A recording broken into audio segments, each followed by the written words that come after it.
Olá pessoal, meu nome é Fernando Rebelo, eu faço parte do CPES. Continuando a nossa série Ciclos da Natureza, hoje a gente vai falar sobre o ciclo do nitrogênio. A nossa apresentação de hoje é baseada principalmente nos trabalhos da doutora Elaine Ingham, dos Estados Unidos, e da doutora Christine Jones, da Austrália, que trabalham com agricultura regenerativa, né? Esse aqui é o ciclo de nitrogênio, e eu tirei isso de uma apresentação da doutora Elaine Ingham, né, do curso Soil Food Web, um curso muito bom que vale a pena fazer. Nós temos na atmosfera 78% de nitrogênio, ou seja, é um gás, só que as plantas não conseguem absorver, ele tem uma ligação muito forte. Seria uma molécula com 2 átomos de nitrogênio e uma tripla ligação. Isso aqui é muito difícil ser quebrado. Para vocês terem uma ideia, para o ser humano quebrar isso aqui e produzir ureia, a gente precisa 300 atmosferas de pressão e 500 graus Celsius de temperatura. E a natureza faz isso na temperatura ambiente, em silêncio. A natureza é perfeita, né? Como assim você tem um abalone, que é a concha no mar, é como se fosse uma cerâmica, aquela estrutura. Para a gente fazer uma cerâmica parecida, nós precisamos de 1500 graus de temperatura, um barulho infernal, não é? Para produzir o que a natureza faz em silêncio na temperatura ambiente.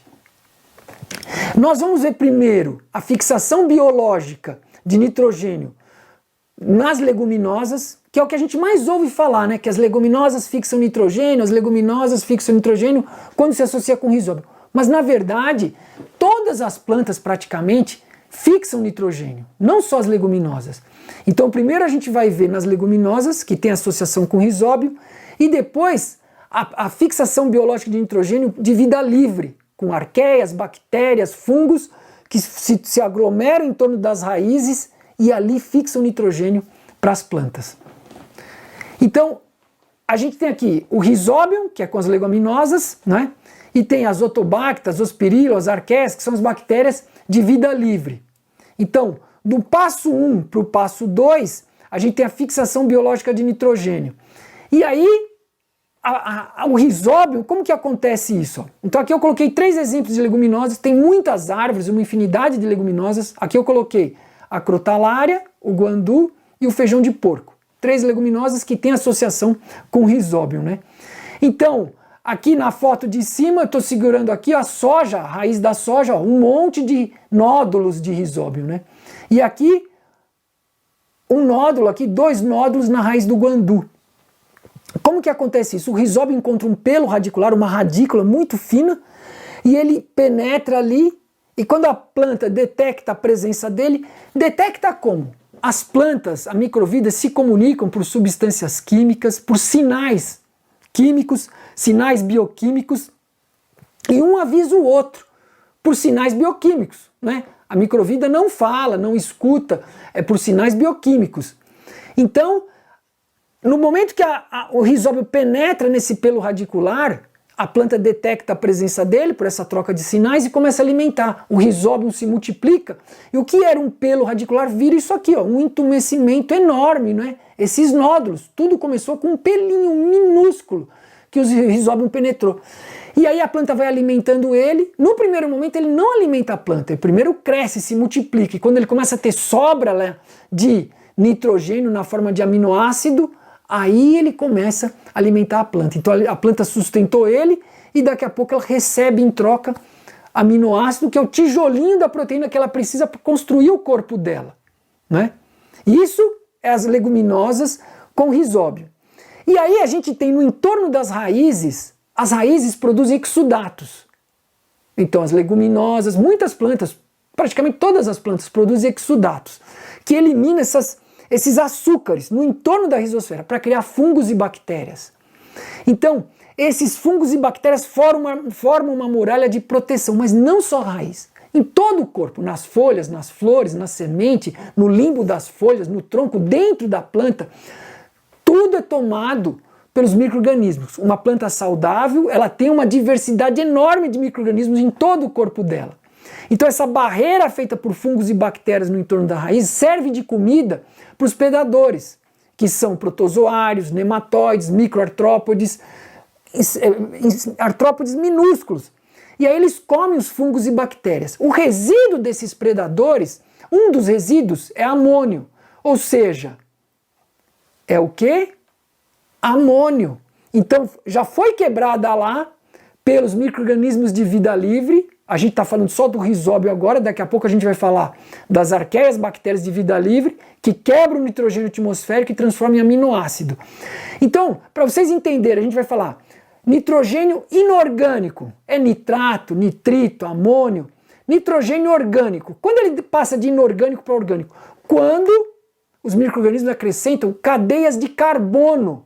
Então isso aqui era o átomo de nitrogênio, foi quebrado, a planta pôs os micro-organismos colocaram hidrogênio, oxigênio e carbonos. Então quando começa a acrescentar carbono, então está transformando num aminoácido. E isso é um tijolinho que a planta vai usar para construir proteína. É muito mais assimilável, palatável para a planta, do que absorver amônio, nitrato, nitrito. Quando a planta absorve nitrato, ela gasta muito carboidrato para transformar isso num aminoácido. E a associação com os micro-organismos já dá pronto.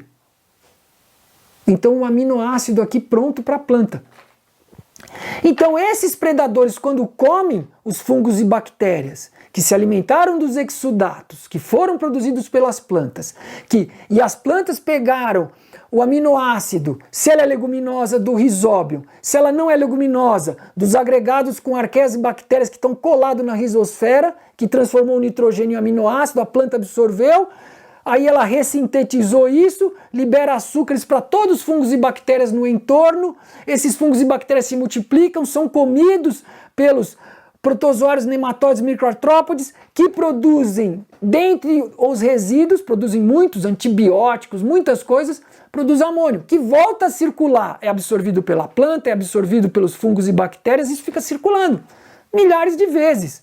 E olha que interessante, a gente cortou esse nódulo, ele tem que estar vermelho se ele está ativo, significa se ele está fazendo fixação biológica de nitrogênio, a leguminosa aí, junto com os rizóbios estão trabalhando, produzindo, pegando o nitrogênio do ar, transformando em aminoácido, ele está vermelho, vocês podem ver aí, ele está vermelhinho, então isso está ativo. E olha que interessante, nós já estamos 50 dias sem chuva, nós podamos o guandu no final da chuva, ele rebrotou, e ele está alimentando de açúcares esse rizóbio que está ativo, produzindo nitrogênio, aí aminoácido para o guandu rebrotar e crescer, já com 50 dias sem chuva. Por isso que é fundamental plantas verdes o ano inteiro. Se for leguminosa, vai ter associação com rizóbio.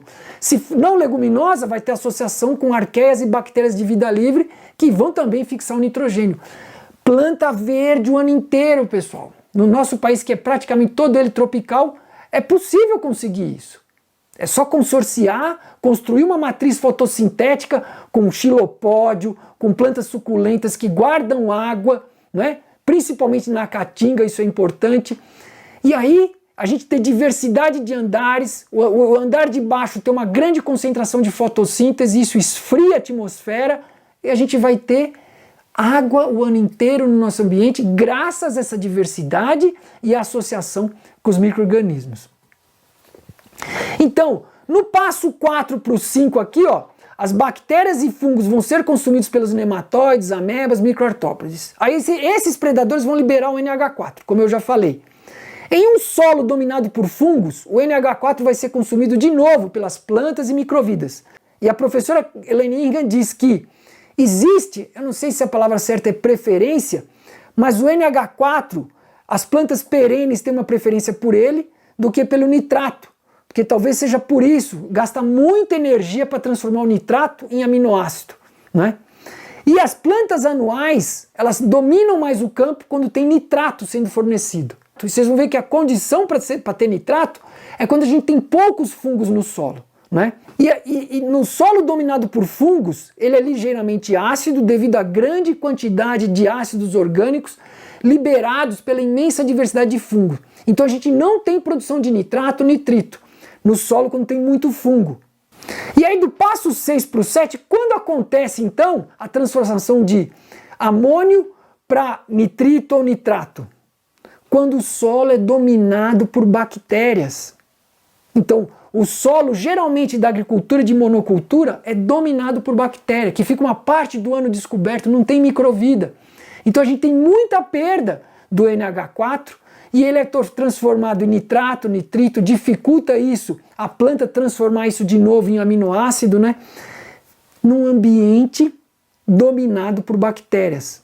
Então as bactérias precisam de condições alcalinas para expressar suas enzimas. A cola bacteriana é alcalina, então ela cria o meio ambiente. A bactéria cria esse microambiente em solos ricos com bactérias. Então o que nós precisamos? Criar solos ricos em fungos. Precisamos plantar árvore, precisamos de lignina. Árvores mandam para a raiz 80% da energia vinda do sol para alimentar a microvida. Do passo 7 para o 8, isso acontece em condições anaeróbicas. O amônio, o nitrato, o nitrito vão ser transformados em óxido nitroso, que é um gás, e a amônia. E eles vão ser perdidos para a atmosfera. Olha que interessante, se o solo estiver anaeróbico, porque dentro do rizóbio a gente precisa de uma condição anaeróbica para ativar a enzima do rizóbio, dentro do nódulo. Dentro do nódulo ali onde tem os rizóbios, a gente precisa de uma condição anaeróbica. Mas o solo tem que estar aeróbico, tem que estar penetrando água, oxigenação. Mas quando o solo fica compactado, sem oxigênio, acontece o quê? Perde nitrogênio. Então isso reduz a quantidade de nitrogênio no solo. Por isso que compactação é um dos piores problemas. Compactação do solo. A gente transforma o nitrato, o amônio, o nitrito, transforma ele em óxido nitroso, em amônio e perde esses gases para a atmosfera. Então a gente tem que ter uma relação alta de fungos, de massa mesmo, peso, fungos em relação à bactéria, e o solo tem que estar poroso. Somente em condições anaeróbicas essas formas não orgânicas de nitrogênio serão convertidas em gás e jogadas na atmosfera. O solo fica com aspecto de material queimado, preto. A gente reduz a fertilidade do solo. Então, além de leguminosas, como produzir o nitrogênio em nosso agroecossistema? Porque você vê que tem muitos ecossistemas que não tem leguminosa e estão verde. Ou seja, se está verde, nós estamos produzindo proteína nas plantas. De onde está vindo esse nitrogênio? A planta não pega do ar. A planta faz associação com micro-organismos de vida livre.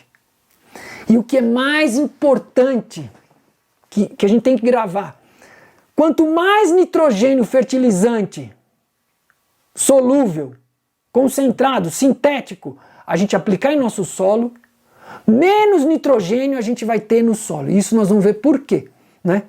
E antes de entrar em detalhar a fixação biológica de nitrogênio de vida livre, o fósforo é um elemento super importante também, fundamental para o crescimento das plantas, né?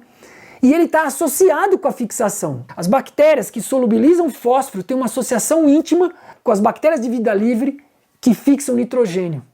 Então é importante a gente entender o que acontece com o fósforo para a gente entender o que acontece com o nitrogênio e vice-versa. E com o fósforo, olha o que é incrível, ele é imóvel no solo e somente 10 a 15% do fosfato que nós colocamos é absorvido pelas plantas.